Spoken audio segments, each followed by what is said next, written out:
to my vlog for Becca's 48-hour book-oplathon. I cannot believe we are doing another round of this and I'm so excited. Welcome to pure chaos for the next 48 hours. I cannot wait. So if you did not know, Becca's 48-hour book-oplathon is hosted by Becca from Becca and the Books, which is based off her TBR game Book-oplathon. And what makes this readathon so much fun and chaotic is that we do not know the prompts ahead of time. We know 2 right now and that's it, and we won't know the next ones until tomorrow morning, which is just insane how it all works. So you can't plan ahead, which is stressful for someone like me who is a planner. Also, it is completely live streamed, so like reading sprints throughout the entire 48 hours, hosted by different people here on BookTube. And the most exciting thing is yours truly here is one of the hosts for Book-oplathon, and it's insane. So my shift is tomorrow, and it's for me it's 11 p.m. till 3 a.m. in the morning, which is crazy hours, but I'm really excited. Some of my friends will be on there, the late night crew obviously, and then a couple other people that are typically guests on the late night crew sprint, so they will be all familiar faces, and I'm so excited but super nervous. So as I said, we do know the first 2 roles. The first role was a book under 300 pages, and the second role was a book that had to do with gods or like god-like characters. And so for me right now, I'm starting off with a book that's under 300 pages, and I'm going to be doing a throwback, and I'm going to be reading The Summer I Turned Pretty by Jenny Han. This is a series I always wanted to read. I love her other trilogy, Tell the Boys I Loved. Absolutely loved that one. And I've heard really good things about this, and a lot of people have been rereading this trilogy again because it's going to be a Netflix show as well, or movie. I don't know which one it is. So I'm really excited, and it's like 260 something pages, 276. So I feel like I should be able to get through this fairly fast, and then if I do get through this, I will have the God prompt, and I don't really know what I'll read for that one, but if I don't can't think of something, maybe I'll be able to come back to it at some point within the next 48 hours. So yeah, I'm excited. It kind of matches my nail, which is even better, but I'm excited. I don't know too much about this. It's gonna be a YA romance. I mean, I'm ready for all the cheese, and I can't wait for it to be super cute, and I love this cover. But yeah, so friends have started. Let me know if you've participated in the readathon. I cannot wait to hear how your readathon went, or if you didn't read this or do this readathon, let me know in the comments, what did you read this weekend? So I'm excited. I hope you're excited for some pure chaos, and then I will check in once I've read probably about a quarter, maybe 50% of this book. I know you told your friend you're not okay, and tell me what's wrong and why you never said you felt that way. And guess you're trying to stay strong and fake a smile until I look away, but I've known you too long. Hello, it is Saturday morning, not even 8 a.m. yet, and I'm getting ready for Grayson's t-ball game, but there was another roll drop. So the roll drop happened on Erin's channel, and the first board gave us an ebook or an audiobook, which is super easy, really vague, so I can definitely bust that out, I think, very quickly. And then the next one was a book with a color in the title. I don't have a book for that yet, but I'm feeling hopeful on these 2. But I do need to do a check-in of it's not, I grabbed the wrong book. I'm failing already this morning. This is the second or third one to grab this summer. I Turned Pretty. That's one that I'm reading. I read a good chunk of pages, over 100 pages last night before I fell asleep, and it's okay. It's about this girl, her nickname's Belly, and she and her family and her mom and her brother go to this house on the beach with her mom's best friend and their 2 sons every summer since they've been children. And they're, you know, she's always felt like the outsider between the boys. She's the youngest one, and feel like they've always kind of like didn't include her in things, and she's always had a crush on one of the brothers. But this summer they notice that she's 15 and she's starting to kind of come into herself, and they're kind of noticing her and starting to flirt with her, and it goes back between her past and the feelings that she was feeling like left out, left behind by her brother. So I mean, it's fine. The writing is okay. Honestly, I'm not loving it as much as her other trilogy, which is one of my favorite books of all time. So it's very juvenile, and I get that, like, she's young, she's just turning 15 or not even 15 yet, but I don't know if I love it as much as All the Boys I Loved, if that makes sense. But it is fun, and I'm sure if I read this at the right age or when I was younger, I would have ate it right up and loved it. But I just don't like, some of the writing just is bugging me. Like, there's lines where it's like it repeats the same thing, and I just read that like 3 sentences before, and that just like things like that are sticking out to me, which again, I may not have noticed if I was 15, 16, 17 years old, but it's fun so far. I'm liking it, and it's a really quick read. So my plans are T-ball this morning for Grace, and I'll bring my book, read in the car, and then hopefully get through this quickly, and I can move on to some of the other prompts and keep chucking away. My sprints are tonight. I'm getting really nervous, but I'm excited as well. So I'll check in later. I gotta go get ready, and I will see you later. Hello, and I'm here because I finished my book. I finished The Summer I Turned Pretty. I have not ran it through Callpile yet because I finished it outside and I've been kind of busy, but I don't think he'll get over 3 stars, which I'm kind of bummed about. There are some things that I like. There does discussion of some more serious topics, especially towards the end of the book. So definitely check for some trigger warnings. I don't want to say them right now. If you're interested in watching those trigger warnings, let me know down in the comments below, because one of them is kind of a spoiler for something that happens in the story. So if you want to know, let me know and I will tell you. So I do like that it did tie in some seriousness. There's like a love triangle that it was, you know, very typical YA of the time when this book was written. Not a love triangle, a love square. So a little complicated, but I mean, it was fun, and like kind of series probably because I'm interested, but I definitely don't like it as much as To All the Boys I Love, which was kind of a bummer. So as I said earlier, the next prompt was an ebook or a book with a color in the title. So I'm going to be doing the ebook prompt first. I'm going to be reading Lock and Key Volume 1, which is a graphic novel series. A lot of my friends read this for the 48-hour Realmathon edition that we had back in May, and they all really liked it. So I'm going to be reading that. It's more of like a spooky graphic novel, so I'm interested to see kind of how that goes and where the direction it goes in that, and I'm excited. So I'm getting ready to go to my parents' house, which is why you're like in this weird angle with no lighting. That's great, but we're just gonna go with it, and I will fill you in probably just when I finish this, because there's not much to say during the middle of it, and I feel like I don't have too much of a review for Summer I Turned Pretty, but there's nothing crazy. It's pretty standard YA contemporary romance of the mid-2000s. Like, there's nothing crazy earth-shattering by any means, but just was an okay book, so I'll check in later. Your blue eyes fade to gray as you fade away, as you fade away. Yeah, I'm about to fade away, cause every time I wake up I feel like it's Monday. Something's going wrong with all the chemicals up in my brain. All of a sudden I don't look at anything the same way. Gotta build up of my thoughts sitting in an ashtray. I'm sorry that I'm so inconvenient, okay. Just let me be me and I'll stay out of your way. I can see the way you look at me, I'm such a disgrace. I never really asked.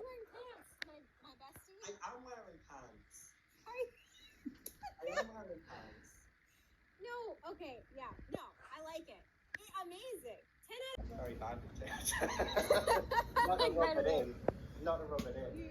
So 1, 2, 3, 4, 5. Okay, hello. I have an update. We've had a roll drop. We're about 2 hours away from my sprints, even a little less now, and I'm getting so nervous, but I'm really excited. So I did finish Lock and Key, which counted for an ebook, and I give it 4.5 stars. It is pretty creepy, pretty spooky, kind of like a little bit of paranormal in it as well, and I'm intrigued to continue with this series. I don't really know why it came out as a 4.5. For sometimes it's really hard for me to get a graphic novel 5 stars because I'm not a fan of short pieces of text or literature. I like longer with more world building, but 4.5 for me for a graphic novel is really, really good, and I really enjoyed it. So that was definitely a plus. I did go through Callpile and rate The Summer I Turned Pretty. Is that the word for it? And it came out as 3 stars, kind of exactly where I thought. I knew that would be the highest it would go to. So I'm really excited that I did read that, and like I said, I am interested in continuing reading the series. So we did have a roll drop with Gavin, who's doing sprints right now, and you kind of saw some of the B-roll of it, which is really funny already. And the 2 rolls were a YA and or a spooky book. So that is super ambiguous. Like the YA, like I almost have too much to pick from. So I could go and just continue with the series, The Summer I Turned Pretty, but I don't know. I feel like I'm not really in the mood for that one, but that could be a possibility. I have done some book hauls recently, so I couldn't do one of those. Dean Ada just released their new book, and it's told in verse, so that may be a good route to go. I can get through that very quickly, and it is a YA. day, so I could count for that prompt. In terms of spooky, I do have some YA thrillers that I could read. I have this one that's new, My Darkest Secret by Kayla Cunningham. I don't know what's all over it, but this is, I've heard, is a pretty good book, but it's kind of long, so I don't know if I really want to gravitate towards this one. I could read volume 2 of Lock and Key if I really wanted to, but I'm feeling maybe going down the Dean Atta route because I know I can get through that very quickly, and I'm going to need something easy to read going into, you know, midnight, 1, 2, 3 in the morning. So I think those are gonna be my plans. I went and got some snacks. I'm super excited, and if I finish Dean Atta's new book during my sprint time, I'll go back and either do a God prompt one, I will go back and do a book with a color in the title, or I will do a spooky read. So I have some wiggle room that I can work with. So I'm gonna start getting ready. I need to shower, get my late night crew gear on, buy my book, get my snacks, and then I will check in probably after I've started my sprints. I'll see you then. Hello, it is 1:41 in the morning.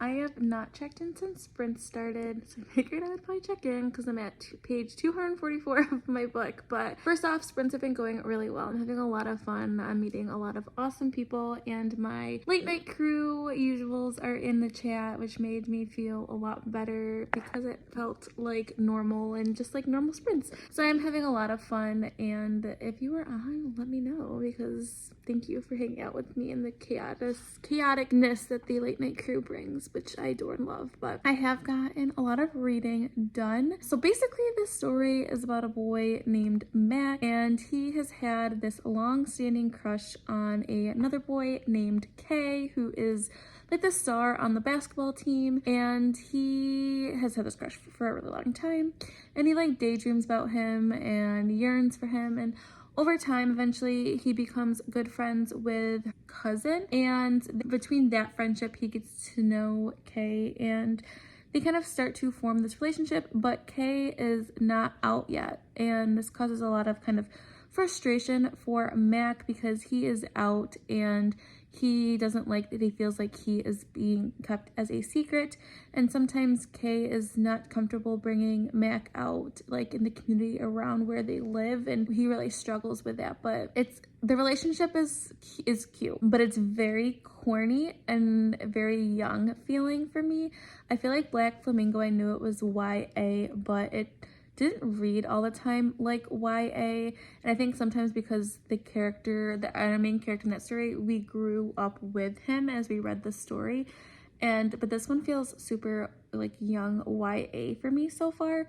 I do like the conversations about being queer, and also it does touch about racism a tad as well. And so that's like the first part of the book, I would say. And the second half of the book is going to be dealing about when our main character Mac moves to Scotland for about 3 months. His dad is a big time movie producer in the UK, which has made him to be pretty absent for a lot of his life and not there all the time. So when then he's there, I believe he starts having feelings for maybe some other guys that he meets at his new school or working with his dad. And I think that like kind of he feels conflicted because he's really liked this other kid for a really long time, and now he's having feelings for other people. So I think that's kind of where it's going to go. I'm not 100% sure. And I'm sorry, this angle is really strange, but I'm getting tired, so we're just gonna go with it. And I realize I have my camera on as I'm vlogging, so they're probably like, what is she doing? But yeah, I mean, it has some good found family in it with a good group of friends that Mac has, because like I said, Mac has pretty much been alone by himself a lot. His mother passed away when he was young, and his dad's not always there. So it is good. I'm enjoying it. I just love Dean Atta's writing. It flows beautifully, and it's so lyrical, and I'm really enjoying it. If I had to compare it in terms of the Black Flamingo, I think I am liking that one a little bit more, because like I said, I feel like this one reads more like younger YA than the Black Flamingo did, but I am really enjoying it, and I'm excited that I did buy this book because also the cover is really pretty. So I'm gonna keep reading, so I'd like to get as much as I can by the end of these sprints, and they're going so fast. It's already 1:45 in the morning. I think we'll do one more sprint and then talk, and then we'll be done, which is insane. So I will check in maybe tonight or tomorrow. Hello. So I may or may not have failed Bookoplathon. I did not vlog at all yesterday. Today's Monday, and yeah, so I finished my book, but I finished it past the time. So I finished it like 9 o'clock last night instead of like 7 the UK time. So I mean, technically I finished it before the end of the readathon, but not like the UK time. But you know what? We're gonna go with it. So, but I did not read a book for the last prompt. Sorry guys, we're outside. The last prompt was to read a book with water on the cover or do like a scroll feed, and I did not get to it. So I feel like I kind of failed, and I know I shouldn't feel that way because I read 3 books in 48 hours, and that's really impressive. Oh, there's Reagan. And that's impressive, especially I had a really busy weekend. Grayson had baseball on Saturday. Grayson had a birthday party and a bunch of other stuff. So I am still impressed with myself, but I did finish Dina Ada's new book and I gave it 4 stars. I really did enjoy it. Their writing is just so beautiful and done so well. However, I did not like it as much as The Black Flamingo. That was a 5-star read for me. It was on the top books for me for 2021. This one I don't think will make it, but I did still really enjoy it. I think part of it is I just didn't love the main character of this book as much as I did in Black Flamingo. I found him a little annoying, and I think that was just more of a me thing. I found his character. However, his writing, Nora's talking over here. The writing was absolutely beautiful, so I can't take that away. On Cawpile, the writing got a 10 out of 10. I think the characters is what's brought it down. I think I gave it a 6 out of 10. So, but overall, I did really enjoy it. It was a big book. It was over 500 pages. So maybe not the best for a readathon, because it did take a little bit longer to read because most of it takes place in Scotland, and it's written with like a Scottish accent I really liked and appreciated. But it did definitely take me a little bit longer to read, because I really had to stop and think about what the words were saying versus like some other books that I read. So that did slow me down a little bit. But overall, I did read quite a bit, 3 books in 48 hours. However, I did not complete the last prompt, so I'm kind of bummed on that one. But you know, we're just gonna go with it. I still had a lot of fun. Again, if you did sprints with me on Saturday to Sunday morning, thank you so much for all your support. I had a lot of fun with all of you. So if you want to do this crazy and chaotic journey with me, please make sure you press that subscribe button. If you're my friend on any of my other social media platforms, I'm on TikTok, Instagram, and Twitter. All their shit is linked down below. So stay kind, loves, and I'll see you next time. Bye.